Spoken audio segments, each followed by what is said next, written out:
Hello Gothic friends, this is Alice and you are in Gothic Land. Welcome to another video where I'm going to talk to you about everything, all things Gothic. This time I would like to ask you a question. Do you like rewatching films? Yes, I do as well. And what is it that you find the second time you watch a film or the third time? I'm sure that if you are like me, you notice elements that you didn't notice before. This is exactly what happened to me last weekend when I was rewatching The Matrix. It has so many Gothic elements and elements that actually can help us with our everyday life problems, to solve them, obviously, that is. So I'm going to tell you about 11 elements. There are more than that. But for now, I just want to concentrate on 11 elements that I saw in The Matrix last weekend. And let's see how these elements can help us with our everyday life problems. Okay, are you ready? Let's go. Element number 1, the phone. The phone as a portal. Think about it. The phone helps Neo and the rest of the characters to go from one realm to the other, to cross worlds. Okay, how can we find this parallelism in our everyday life? Very easy. We also have phones, and with our phones we travel. We travel to other countries when we're talking to other people. We can do video conferences, we can take classes, we can do classes. So there are so many elements there that, like in the film, the phone is such an element for taking us from one place to another. So in this case, as a portal. Yes, the use of the phone as a portal. For us, if it's normal, but if our grandparents came back to life and they saw what we do with the phones, they will go back again because they'll be freaked out. Element number two, the constant rain. Have you noticed that it's such a Gothic theme, trope, or used over time? It's not a theme, it's a trope, or even a symbol, depending how you look at it. The rain, when we are in our worst moments, when we are depressed, when our moods are low, the rain is a constant. It's an element that always increases, enhances the pain, and reflects very well how we're feeling, our mood. So the rain, also in the film, when you think about the moment that Neo has to make the choice between the red pill, that is knowing everything about the answers he's looking for, and the blue pill, which is to stay cozy in your dream world, no problems, just keep going with your life in one line. There's a great thunder at the moment of the choice. That increases the tension of what's going to come next. So the constant rain, something that we actually find like inspired when we're writing. So we take that to our own real life. If you like writing like me, what's best than a rainy day, a cloudy day that brings all your feelings, all your emotions out on the paper. Okay, element number 3. I hope you're enjoying this. Element number 3, the mirror. I love mirrors, and mirrors are also portals. So this is one of the greatest symbols. They appear everywhere. They appear in fairy tales. They appear everywhere. If you think about the mirror in the Matrix that bends, okay, so this feeling of like it becomes water, becomes liquid. So this is the distortion of reality. How do we see that in our everyday lives? Yeah, for Neo's another portal, because he transpasses, he goes through this mirror, and he does this very abrupt transition from one world to the other. He's been pushed to the limit. He's been pushed because they are all in a rush, and he's been shoved in this other world through this mirror. Yeah, reality blends. What is what I know? What is another parallel world that I don't know?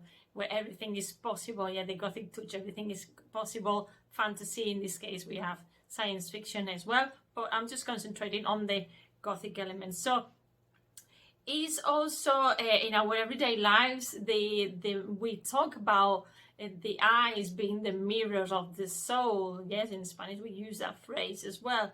So what that tells us, clarity, if someone is genuine, If we look ourselves in the mirror, on the other hand, we can also see how we want to, what is it that we want to show to the rest of the world. So the mirror is such an important element because a lot of things happen. Again, the main thing is because it's a portal in our real world. It's a reflection of who we are and what we want to project, and that can have also obviously an impact in our interviews, in how people perceive us, how they understand us, and what we want to project. Okay, element number 4, the book in the stomach, how uncomfortable that is. That for me is a new modern Gothic symbol. Just think that these are my opinions. Yes, it's my perception, and I'm sure that a lot of people have talked about these symbols before. But my perception of the book is this element of social control, okay? Tracking the person. Yes, they try to put this book to track the person. There's nothing more disgusting than have something put through your belly button, which is the thing that attaches you to your mother. The mother presence is quite strong here in the Matrix, but in an AI, a bit like fairy tales where the mother is not there, and we have more an artificial mother, an artificial intelligent mother. But the book, if you think about it, we are booked, we are tracked every day. Our phones are tracked. We live in Big Brother. This reminds me of 1984 by George Orwell. This Big Brother is watching you. This is the reality. So is it a way to escape that? Yes, at the moment that you have your own opinion, at the moment that you can use this book to control and change things the other way around, then we are not so attached, we're not so dependent of society, although it's very difficult to step out. Element number 5, the mouth. The mouth unable to speak. Another element of oppression, another way of telling people not to speak their minds, to project this control. So we are metaphorically like this sometimes when we are quietened, when someone tries to impose their ideas, when at work we feel that this oppression, that if we say or we do certain actions, then we might lose our jobs. So this be quiet, it's a way of controlling through fear, and there's nothing more fearful than being impeded all of a sudden in this phase without features, being impeded of speech. Right, element 6, the rebirth a la Frankenstein. This element is a great metaphor for early learning. This is how I see it. I want to take it that way, because if you think about it, after every learning, we actually go through this process, this transition. Sometimes it's pretty painful, but if the process is good, at the end, it might be painful, but at the end, if we come out changed, then it's been a great process. Okay, so every time we learn something, we take on a course, we do this rebirth in a way, consciously, at a cognitive level, not so much in the physical way that we would have to analyze how Neo goes through this rebirth and is that aggressive. It reminds us of our own birth. Yeah, okay. Right, element 7. The Matrix, like the Gothic, is everywhere, okay? It's something that we sometimes are not conscious about, we're not aware about, but it's everywhere. We cannot really escape dream world unless you make the choice of escaping it. But this, a lot of people don't like horror or terror, or they don't even know about the Gothic, but the reality is that Gothic is everywhere, like the Matrix. Okay, element 8, society is a prison of the mind. So here is not the same kind of manipulation. We have the tools through the book, so that was the material way, but we also have a prison of the mind, which here we can connect again, is how they use our fear to manipulate us, and to society to manipulate us, and to do with us what they want. So this is something that the Gothic always brings up all the time. Okay, element number 9, human beings as a disease or a plague. Okay, for me, this is very much connected to what we do to our environment, and the fact that we're not looking after it, the fact that we don't respect each other. And this again takes me to the philosopher Thomas Hobbes from the 17th century. He wrote Leviathan, and the Leviathan book, he talked about the man being a wolf for the man. In Latin, homo homini lupus est. So if you remember that, this is very clear here as well.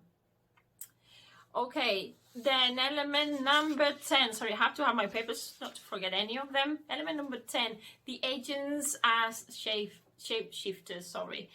They represent another big brother tool, and we have them everywhere. People that look like us, so that creates this trust, and they look like one of us, but when they, in reality, they are actually tools of manipulation, and they are everywhere in our workplace, they are on TV, they are everywhere, okay? And this is not the first time this shape-shifting appears in series or films. Element 11, the kiss of life. I know, the kiss of life, how is that Gothic? Well, it isn't. It's more like the fairy tale. What I want to show with the kiss of life is that we have here the construction of fairy tales. We have the woman who gives Neil the kiss of life. So he comes back from his hero's journey. He's at the peak of when he dies of the plot, he has to come back to the status quo, and is when he really realizes that he has to accept, he has embraced his future and his destiny. So it's another kind of rebirth inside the rebirth. Thank you to a woman this time, not a machine. Okay, so I hope you have enjoyed this. If you like the video, please thumbs up, be constructive if you want to comment and to add, because I'm sure you can see a lot of other things that I haven't mentioned. Also subscribe if you like the channel, because I'll be creating more videos like this every week.